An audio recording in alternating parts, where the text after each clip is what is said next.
গুলি করার অধিকার দিলে আমাদের পুলিশ মনোবল ফিরে পায়, এটা তো ডেঞ্জারাস। কিন্তু গুলি করতে না পারলে যদি পুলিশের ওই ইয়েটা না আসে, কনফিডেন্স ফিরে না আসে, তাহলে তো এটা খুব ডেঞ্জারাস কথা। ওনারা তো আবার গুলি করবেন আমাদের উপরে।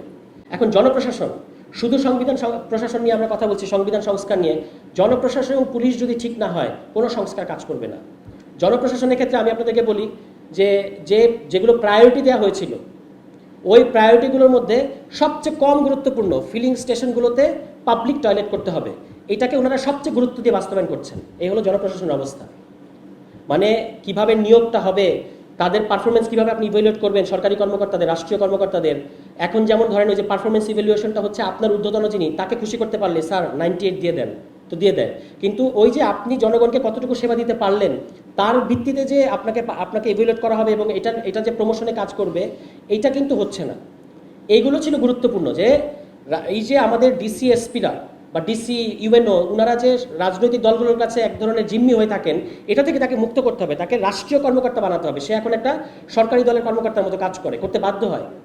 এইটার খবর নাই। ওই পাবলিক মানে আপনার ফিলিং স্টেশনে পাবলিক টয়লেট করতে হবে, এটা হলো 1 নম্বর প্রায়োরিটি। এইখানে আমরা আছি। ফলে জনপ্রশাসন এবং পুলিশ প্রশাসন, কমিশনের কথা এসেছে।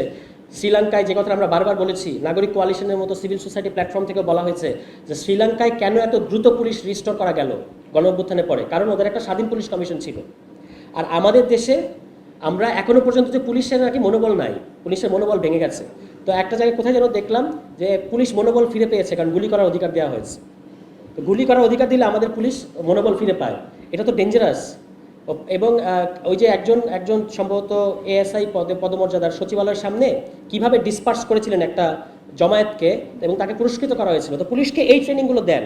উনি একটা লাঠিচার্জ না করে মানে খুব সুন্দর মতো সবাইকে ডিসপার্স করতে পেরেছিলেন, পরবর্তীতে তাকে পুরস্কৃত করা হয়েছে। পুলিশকে এই ট্রেনিং দিতে হবে। কিন্তু গুলি করতে না পারলে যদি পুলিশের ওই ইয়েটা না আসে, কনফিডেন্স ফিরে না আসে, তাহলে তো এটা খুব ডেঞ্জারাস কথা। ওনারা তো আবার গুলি করবেন আমাদের উপরে। আমরা সেটা চাই না। এখন যেভাবে পুলিশ আইন শৃঙ্খলা পরিস্থিতি সারা দেশে যেরকম আছে, কোথাও ওনারা কাজ করছেন, কোথাও কাজ করতে পারছেন না, বা কোথাও কাজ করছেন না, অনেক ধরনের বিচিত্র পরিস্থিতি আছে। কোথাও ওসিরা বিভিন্ন বড় দলের নেতাদের পিএসদেরকে স্যার বলে ডাকেন, এই ধরনের পরিস্থিতি আমরা দেখতে পাচ্ছি সারা দেশে। মোট কথাটা হচ্ছে যে এই যে এখনকার যে সংস্কার, এগুলো যদি আবারও 90 কিংবা 2007-এও একবার পুলিশ কমিশনের প্রস্তাবগুলো এসেছিল, তখন কিন্তু সেগুলো বাস্তবায়ন হয় নাই। এবং এটা বাধাটা কোথা থেকে আসে? স্বরাষ্ট্র মন্ত্রণালয় থেকে আসে। আমরা কিন্তু পুলিশের ঊর্ধ্বতন, শুধু দোষ দিলে হবে না, পুলিশের ঊর্ধ্বতন কর্মকর্তাদের সাথে কাজ করেছি পুলিশ কমিশন নিয়ে। তারা কিন্তু যথেষ্ট আন্তরিকতা দিয়ে দেখেছে। তারা বলেছেন যে আমাদের এই ইয়েগুলো বাস্তবায়ন হওয়া দরকার।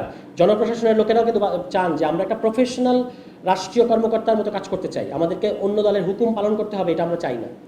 এই যে জায়গাটা, এইটা নষ্ট যেন না হয়, এইটা আমাদের সবাইকে খেয়াল রাখতে হবে। এইখানে সবচেয়ে বেশি রেসপন্সিবিলিটি হচ্ছে রাজনৈতিক দলের।